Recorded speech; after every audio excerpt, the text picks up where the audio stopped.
we are a mere 29 days away from the end of the season. And I don't know tonight who's making it and who isn't in the West or the East. But here's what's noteworthy, and we'll look at the standings after the review. But the points you need to make it in the West and the East are starting to balance out. That's usually what happens. You usually see it balances out. You'll find one team in one conference that doesn't make it that probably should, but it usually balances out pretty well. And I'm glad that it is starting to balance out. Not that teams that are losing are going to have fans that are like, yeah, I'm really glad we lost so things balanced out. That's so nice of us to do that. All right, St. Louis, they go in against New Jersey tonight. You know what?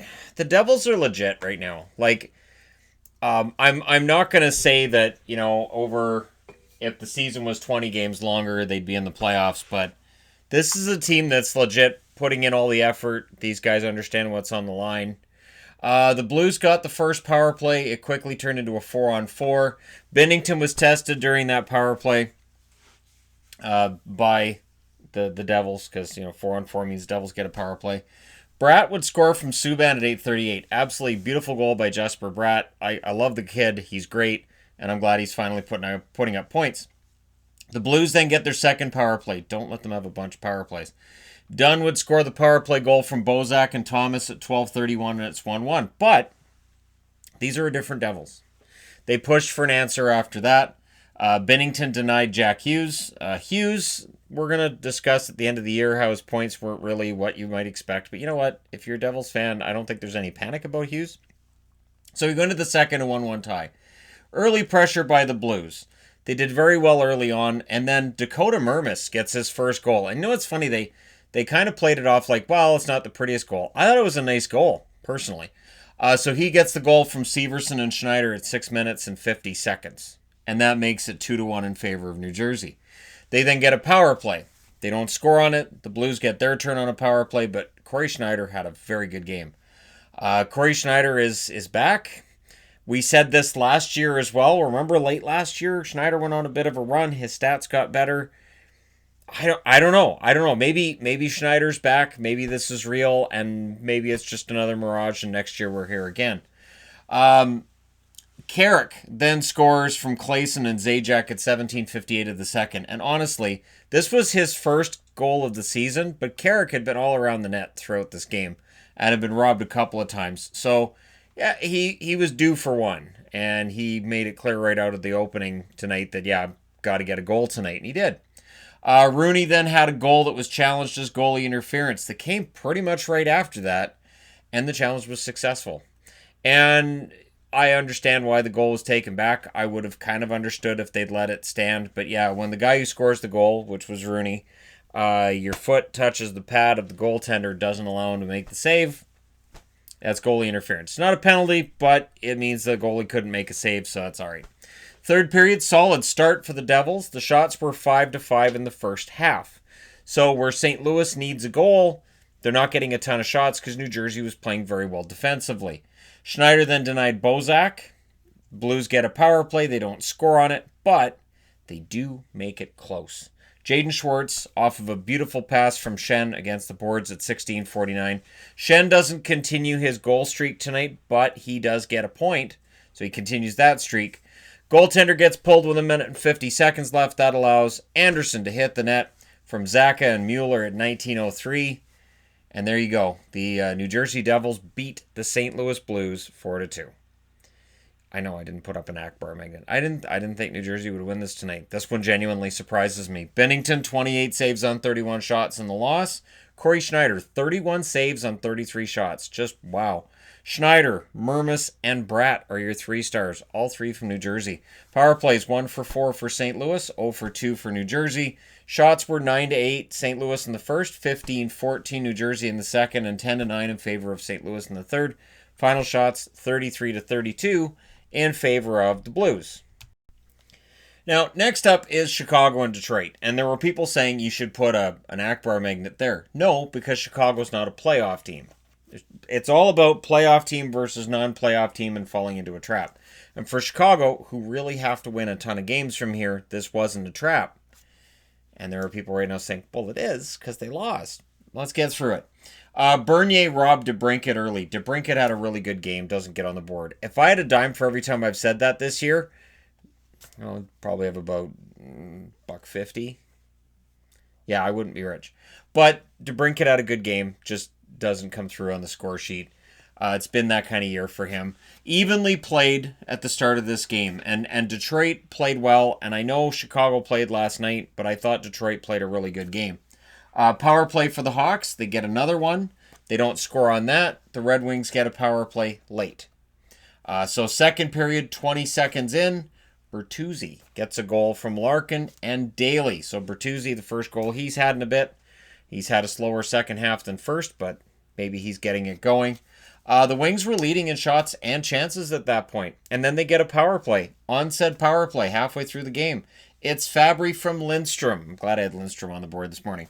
That's his first point. Good for him. 10:05. Power play assist too. And the Wings are up 2-0. And then guess what happens? DeBrincat hits the post. Yeah. Then there was some unhappiness with 1:36 left as Chicago tries to get the emotion into the game and tries to throw Detroit off theirs. And it kind of works. Kane scores from Saad and Taves at 18:55. So about a minute left in that second period. Chicago scores to make it a 2-1 game. We go into the third with that being the score. Bernier, absolutely the star of that third period. Man, Bernier was fantastic. Now, I have to take issue with what Mickey Redmond said. He said, even if the Wings lose this one, Bernier's going to be the star. And I thought, well, wait a second now. No, he wouldn't be, and he said first star. Wouldn't be the first star if they lose, if he allows like 3 goals on 4 shots. Not going to be the first star. Now, the shots were 7-5 for Chicago at around the halfway mark, and Detroit wouldn't get another shot for the rest of the game. Yeah, so it was really on Bernier. Power play for the Hawks. They kept pushing, but this is a strong game for Bernier, who is playing for a job next year. And if I'm Steve Yzerman and I'm watching this, I'm thinking, you know what? Bernier can stick around for another year. I mean, Howard, that's a situation where Howard likely goes, but yeah, you can keep Bernier around for another year. He has not been the problem. Goaltender gets pulled with 2 minutes left by Chicago. Bernier stopped Jonathan Taves in close. And the Hawks had opportunities, could not solve Bernier again, and they lose in Detroit. So they win against Edmonton, they lose against Detroit, because this is how this season goes in the NHL. It's bizarre. Crawford, 23 saves on 25 shots in the loss. Bernier, 32 saves on 33 shots in the win. Your 3 stars, Bernier, Bertuzzi, and Kane. Shots, 9 apiece in the first, 11-7 for Detroit in the second, and then 17-5 for Chicago in the third. Final shots, 33-25 Chicago, who went 0 for 3 on the power play, and Detroit went 1 for 2. So yeah, kind of a surprise result there, isn't it? Winnipeg, this is a surprise result too. Not because Winnipeg gets the win, it's how they do it. So Vegas, a team that, is coming in as one of the hottest teams in the league, and it's Winnipeg, who are, right around the middle of the league and might miss the playoffs. They might be a wild card. Well, Vegas coming out of tonight is probably thinking, yeah, we don't want to play Winnipeg. 32 seconds in, Ehlers scores from line 8. Now, when I say Ehlers scores, what I mean is he threw the puck out from behind the net. It went off Ryan Reeves' stick into his own net. So really, while Ehlers gets credited with the goal, it's more of an assist, and it's Reeves' goal, but for obvious reasons, they don't give it to Reeves. And just look on Reeves' face when it went in, too. Stastny then pushed after the Jets had dominated at that stage. The shots were 4-0. Stastny didn't get a shot in that, though. Eventually, shots are 5-0 for Winnipeg. The Jets then get a power play. On said power play, it is Laine scoring from Pionk and Wheeler at 4:41. Laine with a goal and an assist in the first period. And it's 2-0. We're not even 5 minutes into this game. And the crowd's going insane. Vegas pushed back. They evened up the shots. Ehlers then had a break. He missed high on that. Vegas gets a power play. It is unsuccessful. That's the only power play they would get in the game. The action then was going back and forth. Hellebuck really, really solid in this. Fleury doing his best to recover from a slow start in this one. The Jets pressure with 4 minutes left. Stevenson would end up hitting the post for Vegas. And then the puck goes the other way. And Connor scores from Roslovic at 18 minutes and 9 seconds. That's a 5-game goal streak for Connor. He's having an amazing season. Really, truly amazing season. And Roslovic continues to develop as well. So it's 3-0 after 2.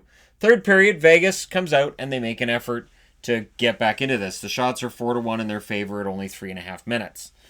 Slow start for the Jets. The first half of this period was controlled by Vegas, but they were unable to solve Connor Hellebuyck.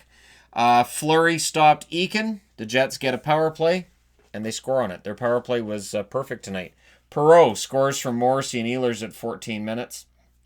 Yeah, this is in the second period. Did I say the third? I meant second. Anyways, Perreault scores from Morrissey and Ehlers at 14 minutes. So much happened in the first, it felt like 2 periods.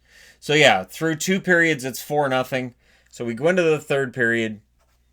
Vegas needs something, but the Jets were the ones pushing early. Brandon Peary hit a crossbar. Peary actually, I think, hit a post as well in one of the first 2 periods. Just couldn't buy one. Hellebuyck continues to steal games, although in this one, to be honest, the theft was in the second period more than the third. The Jets played a very good shutdown third period against the Vegas Golden Knights, and they take this one home. It is the 20th career shutout for Hellebuyck, who makes 29 saves in said shutout. Fleury makes 20 saves on 24 shots. Your 3 stars, Hellebuyck, Laine, and Perreault. So, all Jets for good reason. Power plays. Vegas goes 0 for 1. Winnipeg goes 2 for 2. Winnipeg's won 5 in a row at home now. Shots 13-12 for Winnipeg in the first, 11-6 Vegas in the second, only 6-5 in the third. Like I said, Winnipeg shut it down. Vegas did lead in shots 6-5 in the third, but you want more than 6 shots when you're down 4-0. Final shots 29-24 in favor of Vegas, but this was a very good game by Winnipeg and especially by Hellebuyck. And Connor doesn't get a star, but man, every time that kid scores a goal, just absolutely, most of them are just fantastic. So, good game for Winnipeg, and they stay in the hunt. Arizona. Been a tough season for Arizona. This is a rough setback. Hall scores early. He scores from Keller at 1 minute and 11 seconds. And I thought Tyson Nash was ready to jump onto the ice and hug the guy. And Nash is very excited about Hall. And I get it. And at the same time, the record since Hall got there hasn't been great. It's not Hall's fault. But I think the expectation when they traded for Hall was unrealistic. That Taylor Hall isn't that Hart Trophy winner he was a few years ago. He's not that player now. He had that career year, so this is kind of what you get. Now, he had a very good game, so I'm not trying to put him down. It's just one of those things I noticed when I watched the Arizona feed. Krause then nearly made it 2-0, and for the Coyotes coming into today, they were 24-8-2 when they score first. Very good record. Power play then for the Flames, and they score. Johnny Gaudreau with the power play goal from Tkachuk and Monahan at 5:54. If Gaudreau's going to start heating up, this makes the odds of Calgary getting one of the top 3 spots in the Pacific a heck of a lot better. Brody would then score from Tkachuk at 6:35. So that is 2 goals in roughly 40 seconds for Calgary. They're up 2-1. The shots went from 3-1 in favor of Arizona to start the period to 9-3 in favor of Calgary. So they got the next 8 shots. And they scored on 2 of them. Kemper then stopped Toby Reeder late in that period. Toby Reeder gets a lot of breakaways. They don't go in, but he gets a lot of them. I've noticed this with Toby Reeder's game this year, that he does get a lot of chances. Second period, Backlund would score from Mangiapane and Tkachuk at 4 minutes and 17 seconds. That makes it 3-1. The Coyotes get a power play. They don't score on it, but shortly after the halfway mark, it is Soderberg continuing what appears to be a hot streak he's getting into. Hall with the assist on that one. Ekman Larsson with the second assist. So Hall with a goal and an assist in this game, but they're down 3-2. The Coyotes then are pushing for the tie. The Coyotes had a very good second period. The Flames get a power play. It's unsuccessful. The Coyotes then get a power play, which lasted 4 seconds before they took a penalty, and I think it was Keller. Anyways, they take a penalty right after, and yeah, that power play's over. Third period, the Flames are 21-1-3 coming into today when they're leading after 2 periods. That's a good stat. The Flames last year were known as the third period team. This year, not as much, but they're still a pretty good third period team. Crossbar for Gustafsson. The Coyotes get a power play. The Flames got one as well with 6.5 minutes left. And they pull the goalie with roughly, I believe, 2 minutes left for Arizona. And they're just unable to get that tying goal. So Kemper 31 saves on 34 shots in the loss. Talbot, 32 saves on 34 shots in the win. It was close. Tkachuk, Hall, and Talbot are your 3 stars. And power plays, Arizona 0 for 3, Calgary 1 for 4. Sometimes that's the difference. Shots were 15-8 in the first in favor of Calgary. They had a great first. Great second period for Arizona. Shots are 21-12 for the Coyotes. In the third, Calgary, much like Winnipeg in this game, they shut things down. They outshot Arizona 7-5. Final shots, 34 each. But again, in that third period, to only have 12 shots, that's a pretty good game. So, we go to board number 2. All right, so we've got the Vancouver Canucks against Colorado. And this game didn't stop making me nervous until very, very late. It was very late when I stopped being nervous. And so, I have this whole, I don't get worried. I don't worry about it, but I do. I would love to, on this channel, do previews for power play, or for power plays, for playoff games featuring Vancouver. I don't even care if they get swept in the first round. It would be nice to do previews. I know, Canuck fans are like, I care. I know, but I'm just saying it would be nice to see them in the playoffs. It's a novel concept. It hasn't happened in 5 years.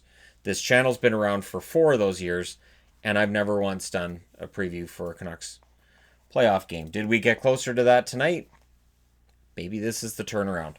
Stetcher scores early from Miller and Edler at 1 minute and 22 seconds. Francouz then stopped Miller. So, good start. The Avalanche then got close at 5 minutes. Demko having a pretty strong start. But what bothered me right out of the gate was not the number of shots, but the quality of shots.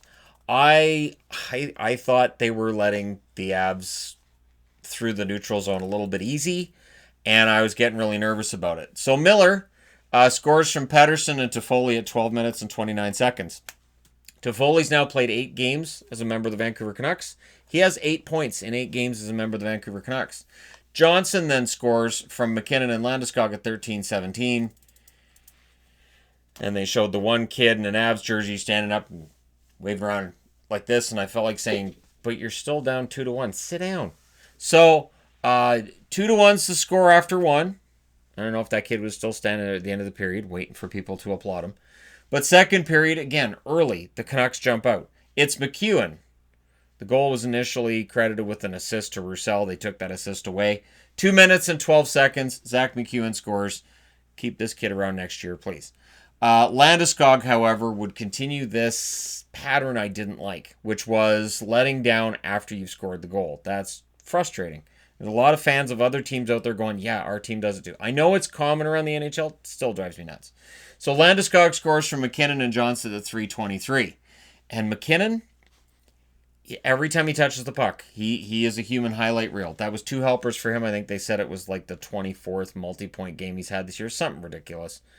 McKinnon is just, he's a scoring machine. And not only that, but if you do what the Canucks did tonight, you limit him to 2 assists, you kind of look at it and go, well, that's kind of a win right on that level. Nichushkin then gets a goal after they have one that was disputed. Now, Kamenev kind of puts the puck in, the net goes off. They reviewed it, they said no goal, but clearly John Garrett and John Shorthouse were thinking, well, they could count that, and they didn't. So that was a break for the Canucks. Then Nichushkin scores from Nieto at 8:04. And at that point, I'm like, okay, so it was 3-1. Now it's 3-3. I don't like it. I don't like that there's a lot of prime opportunities. Don't give them right down the middle of the ice. Don't let them build up momentum. And Nichushkin, of course, that's his 13th of the year. He's having a great season, worthy of note.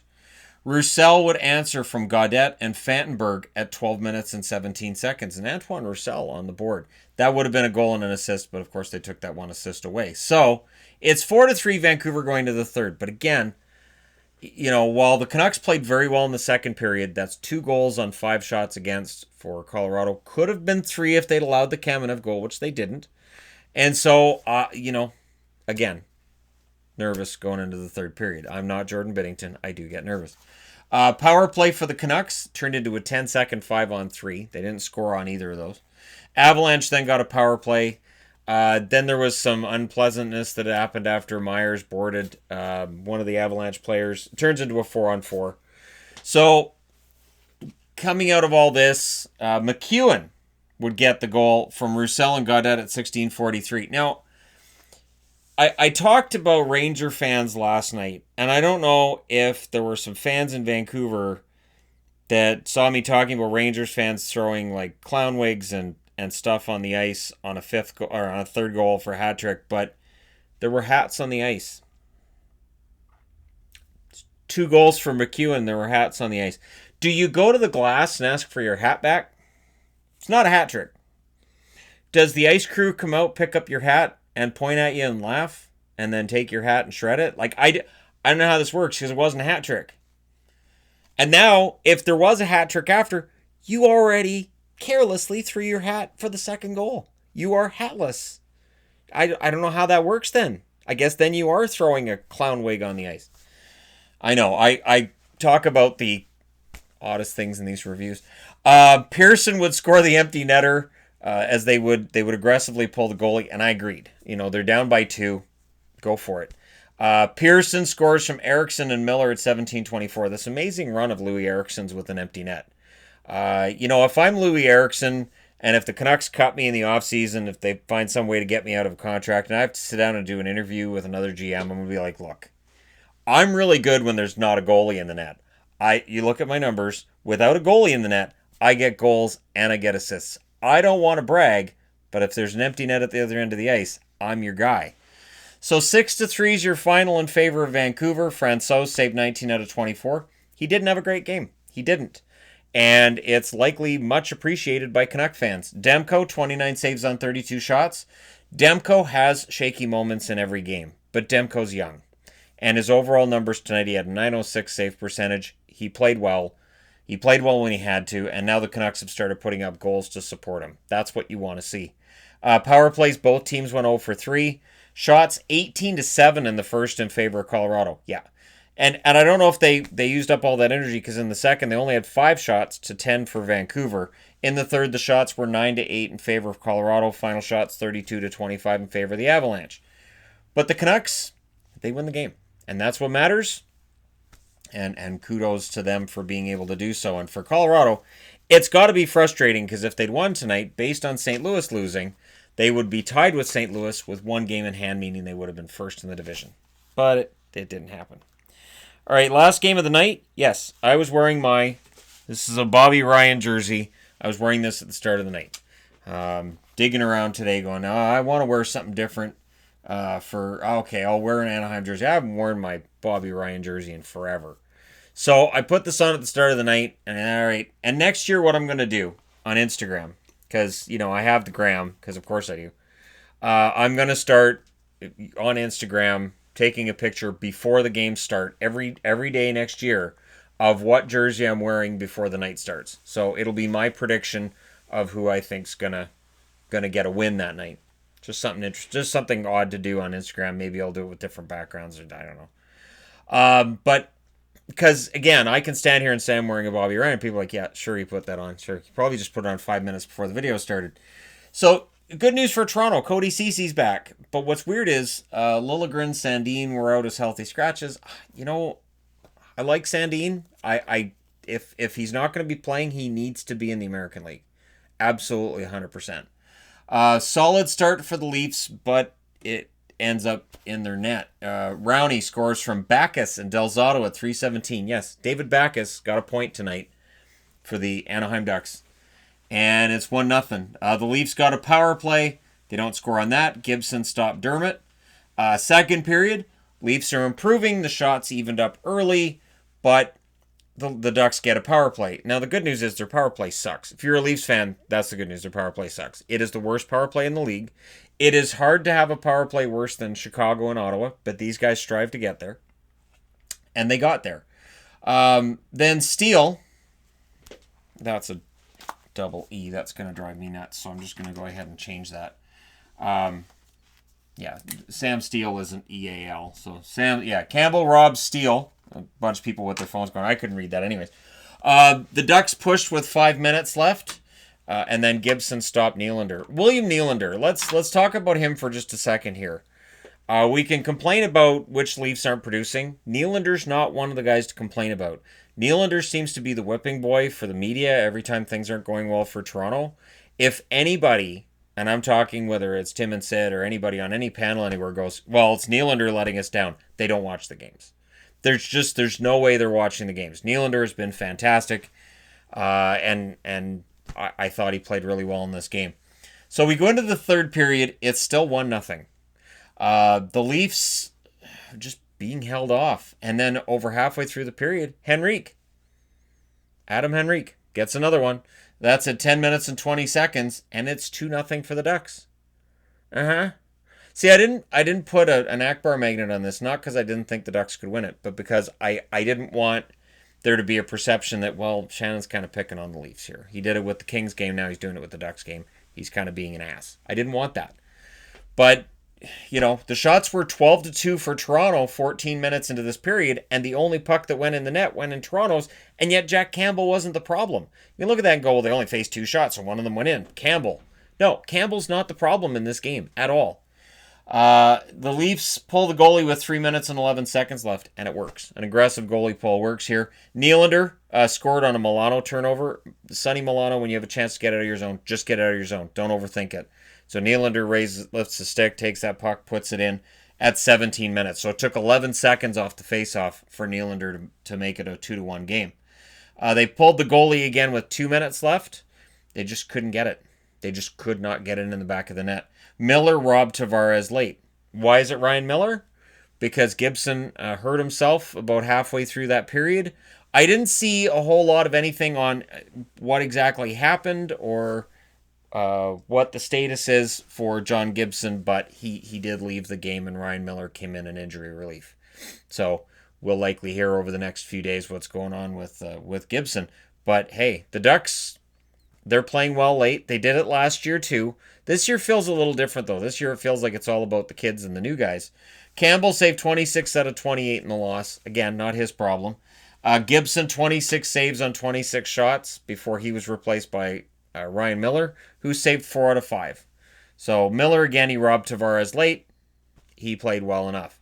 Rowney, Gibson, and Nylander are your 3 stars in this game. Again, Nylander is not the problem for Toronto.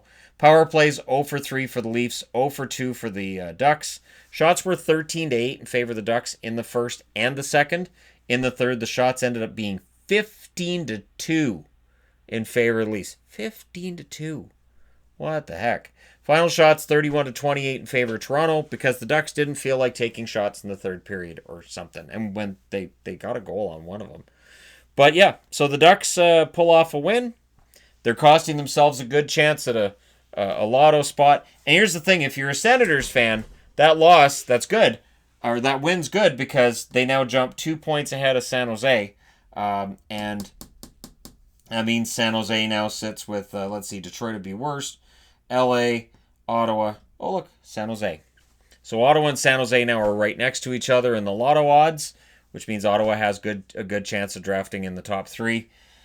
New Jersey with 66 points. They're almost 500, which is insane considering all the overtime losses. But hey, that's the NHL we live in. They've actually caught the Buffalo Sabres. Same number of games, same number of points. So rough patch for the Sabres and a great run for the New Jersey Devils. And it's reflected on the power rankings board I'm looking at too. They've made a nice jump this week. In the East, nothing really changes. The Leafs are still, they're still 10 points back of Tampa. They are still 5 points ahead of Florida, but Florida now has 2 games in hand. Florida tomorrow is against Montreal. If Florida wins that, their odds get a little bit better. Now, in the West, St. Louis, Colorado both lose. That helps Dallas, who are still 6 points, 8 points back respectively of those two. Vegas, they lose, so Edmonton fans are going to be happy about Winnipeg tonight. Calgary with that win, they're now 1 point back of the Oilers. They're only 3 points back of Vegas, same number of games played. Vancouver with the win, they avoided dropping out of the playoffs. They were out of the playoffs until they officially won that game against Colorado. 67 games, 76 points, so they have 2 games in hand on Vegas, and they're 6 points back of Vegas.